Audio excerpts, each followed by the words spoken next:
दोस्तों, क्या आप भी अपने घर की सुख शांति, संतान की कमी या धन की कमी और कर्जे से परेशान है, या आपका भाग्य आपका साथ नहीं दे रहा है, या फिर आपके घर में लक्ष्मी का वास नहीं हो रहा, आपके घर की सुख शांति में रुकावट आ रही है और आपके कार्य नहीं बन रहे हैं? तो दोस्तों, आज की इस वीडियो में एक बहुत ही महत्वपूर्ण जानकारी देने वाले हैं। जो भी महिलाएं रात में अपने पति के साथ सोती हैं, उन महिलाओं के लिए यह जानकारी बहुत ही जरूरी है। दोस्तों, जो महिलाएं अपने पति से नाराज रहती हैं या अपने पति के साथ नहीं सोती है, तो इस वीडियो को नजरअंदाज बिल्कुल भी मत कीजिएगा। यह वीडियो आप लोगों को भी अंत तक जरूर देखनी चाहिए, क्योंकि यह महत्वपूर्ण वीडियो आप सभी के लिए बहुत ही ज्यादा महत्वपूर्ण है। इसलिए इस वीडियो को अंत तक देखें। चलिए वीडियो शुरू करते हैं। उससे पहले है लक्ष्मी माता जो भी आपके चैनल को सब्सक्राइब करें, तो उसके घर में धन दौलत की कमी ना हो और उसका परिवार सदैव हंसता मुस्कुराता कुशल मंगल रहे। दर्शकों, किसी गाँव में एक गरीब सेठ रहता था। जी हाँ, गरीब सेठ। आप सोच रहे होंगे कि वह सेठ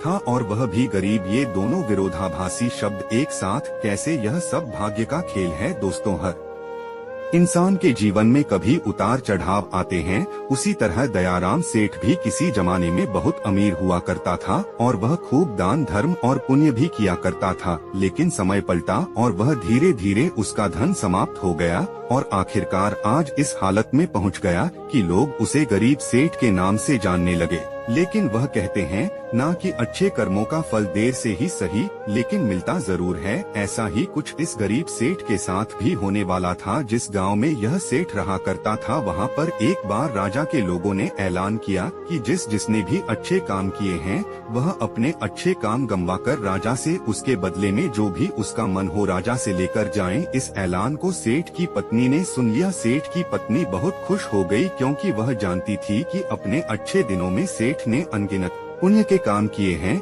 यह बात जब पत्नी ने सेठ को बताई तो सेठ भी खुश हो गया और बोला, अगर ऐसा है तो फिर हमें बहुत बड़ा इनाम मिलना चाहिए, क्योंकि हमारे अच्छे कामों की सूची बहुत बड़ी है। अगले दिन सेठ सुबह सुबह 4 रोटियां बांधकर राजा के महल की तरफ चल पड़ा। सेठ के घर से राजा का महल काफी दूर था, सफर लंबा था। आधे रास्ते में पहुंचने के बाद सेठ काफी थक गया। सेठ एक पेड़ की छाव के नीचे बैठकर आराम करने लगा और वहीं पर अपने साथ लाई रोटियां खाने की सोचने लगा। सेठ खाने की सोच ही रहा था कि तभी वहां पर उसके सामने एक गाय और उसके 2 बछड़े आ गए। सेठ के हाथों में रोटियां देखकर गाय और उसके बछड़े उसके सामने ही आकर खड़े हो गए और उनके हाव भाव से सेठ ने समझ लिया कि वह भूखी है और सेठ से खाना मांग रहे। अपने अच्छे दिनों में सेठ के पास काफी गायें थी, इसलिए गायों का व्यवहार सेठ अच्छे से जानता था। सेठ की परिस्थिति भले ही अभी अच्छी नहीं थी, लेकिन सेठ का स्वभाव बिल्कुल भी नहीं बदला था। वह पहले से ही परोपकारी था, इसलिए वह गाय के पास गया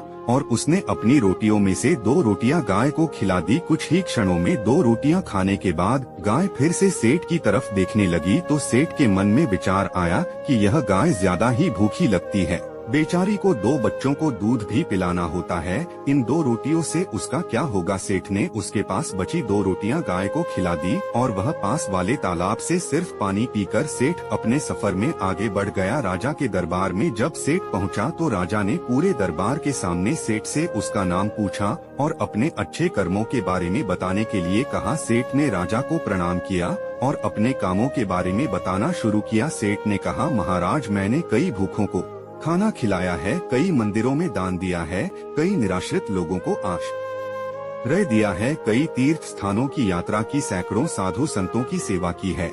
और ऐसे ही दर्जनों काम बताने के बाद सेठ बोला, महाराज, यह मेरे कई सारे अच्छे कर्मों में से कुछ अच्छे कर्म हैं, इनके बदले आप जो भी इनाम देना चाहे दे दीजिए। थोड़ी देर सोचने के बाद राजा बोला, अगर तुम्हारे कुछ और अच्छे कर्म है तो वह बताएं, क्योंकि अब तुमने जो मुझे बताए हैं उन्हें मैं अच्छे कर्म की श्रेणी में नहीं मानता हूँ। सेठ को राजा की बात सुनकर बड़ा आश्चर्य हुआ। सेठ ने राजा को हाथ जोड़कर कहा, अगर आपको मेरे बताए यह कर्म अच्छे काम नहीं लगते या पुण्य कर्म नहीं लगते तो मेरा बाकी के कर्मों का उल्लेख करना फिजूल होगा। आप मुझे इजाजत दीजिए, मैं वापस जाता है। सेठ दरबार छोड़कर जाने लगा। तब राजा के दरबार में से एक ने राजा के पास जाकर कुछ कहा, जिसे सुनने के बाद राजा ने सेठ को वापस दरबार में बुलाया। राजा बोला, तुमने अपने आज के अच्छे काम के बारे में तो बताया ही नहीं। सेठ बोला, महाराज आज मैंने कोई अच्छा काम किया ही नहीं, फिर मैं आपको कैसे बताऊं। राजा ने उसी दरबारी को खड़े होकर सारी घटना बताने के लिए कहा जिसने राजा को उसके बारे में बताया था। दरबारी खड़ा हुआ और बोला, महाराज जैसे कि मैंने आपको बताया, मैं उसी गांव में रहता हूं जहां पर यह सेठ आराम करने बैठा था, और मैंने वहां देखा कि कैसे उन्होंने अपना सारा खाना पास आई गाय को खिला दिया और खुद बिना खाए सिर्फ पानी पीकर भूखे रहे। सेठ को पता चला कि राजा इस बारे में बात कर रहा था, तो सेठ राजा से कहता है, किसी जानवर को खाना खिलाना कौन सा पुण्य का काम है, और इस बात को तो मैंने कब का भुला दिया था। राजा ने सेठ से कहा, मेरे महान गुरुजी के बताए अनुसार मैं भी उन्हीं कामों को पुण्य कर्म मानता हूँ जिन्हें करते समय सच में निस्वार्थ भाव से किया जाए, उसी के लिए किया जाए जिसको उसकी जरूरत हो,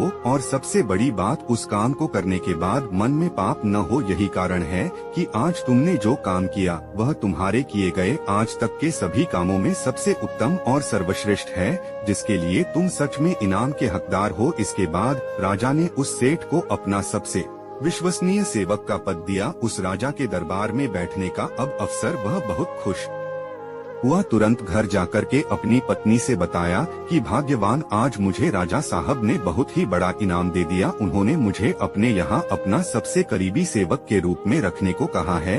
यह सुनकर पत्नी खूब खुश हो गई और कहने लगी, हे भगवान, तेरा लाख लाख शुक्र है, आज तूने मेरी सुन ली। अब सेठ राजा के निजी सेवक के रूप में राजा के साथ रहने लगा। राजा उस पर बहुत ज्यादा भरोसा करता था, क्योंकि उसे पता था कि सेठ बहुत ही ईमानदार आदमी है, वह कभी भी झूठ और बेईमानी नहीं करेगा। दरबार में जब भी कोई मुख्य कार्य होता तो वह कार्य राजा साहब उस सेठ को ही सौंपते, और राजा साहब का कार्य सेठ भी बड़ी ईमानदारी के साथ अपनी देखरेख में ही करवाता था। एक दिन राजा अपने महल में बैठा हुआ था और वहाँ पर उसका निजी सेवक सेठ भी उन्हीं के साथ बैठा हुआ था। तभी अचानक वहाँ पर एक सिपाही आता है और राजा से कहता है कि राजा साहब, आपसे कोई साधु मिलना चाहता है।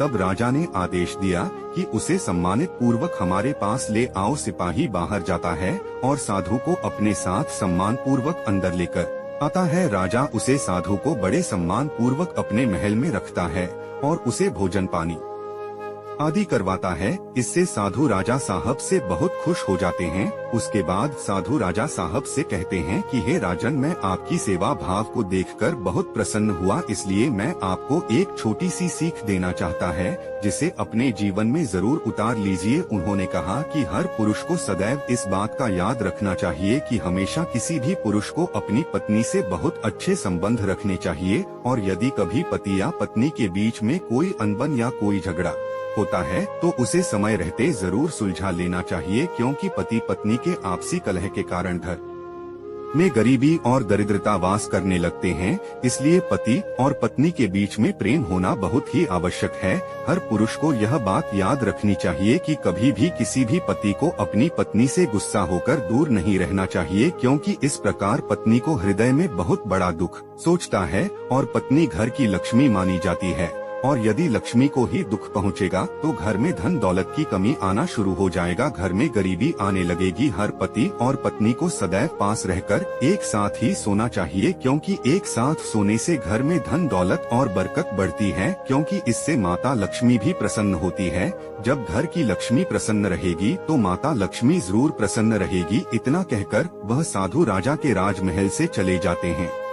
कुछ दिन बाद एक दिन राजा का रानी से झगड़ा हो जाता है और वह दोनों अलग अलग जगह पर रहने लगते हैं, अर्थात दोनों एक दूसरे से दूर रहने लगते हैं। रानी अपने कक्ष में सोती थी, राजा अकेले अपने कक्ष में सोते थे, लेकिन रानी राजा को हर रात देखने के लिए उनके कक्ष में जरूर जाते थे। उन्हीं के महल में एक बहरूपिया भेष बदलकर सिपाही के रूप में रहता था, जो कि दूसरे दुश्मन राज्य का था। जब उसे पता चलता है कि राजा और रानी के बीच इस समय झगड़ा चल रहा है तो वह इसका फायदा उठाने की कोशिश करता है और राजा को मारकर सारा राज्य हड़पने की कोशिश करता है। एक रात वह अपने कुछ साथियों के साथ राजा को मारने के लिए उसके कक्ष में जाने को तैयार होता है। क्योंकि राजा अपने कक्ष में अकेला सोया हुआ था, उनके साथ उनकी रानी साहिबा भी नहीं थी। वह खुफिया दुश्मन राजा साहब के कमरे में घुसा और तभी उधर से रानी राजा को रात में देखने के लिए उनके कमरे की ओर आ रही थी। जैसे ही उन्होंने देखा कि कोई उन्हें मारने के लिए उनके कमरे में जा रहा है,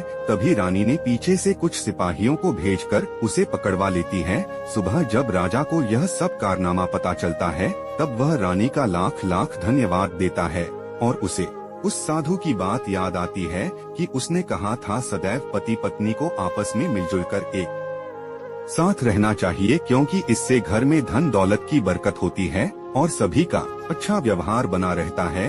यदि सही वक्त पर रानी उसको अगर नहीं पकड़ पाती तो शायद मेरा धन दौलत और प्राण सब कुछ दूर हो जाता। सच ही कहा जाता है कि घर की महिला स्वयं लक्ष्मी होती है और लक्ष्मी को हमेशा खुश रखना चाहिए। और यदि कोई पति अपनी पत्नी के साथ सोता है तो पत्नी हमेशा खुश रहते हैं और घर में सुख शांति धन दौलत की बरकत होने लगती है। तो दोस्तों, हमारी छोटी सी जानकारी पसंद आई हो तो वीडियो को लाइक और चैनल को सब्सक्राइब जरूर कर ले।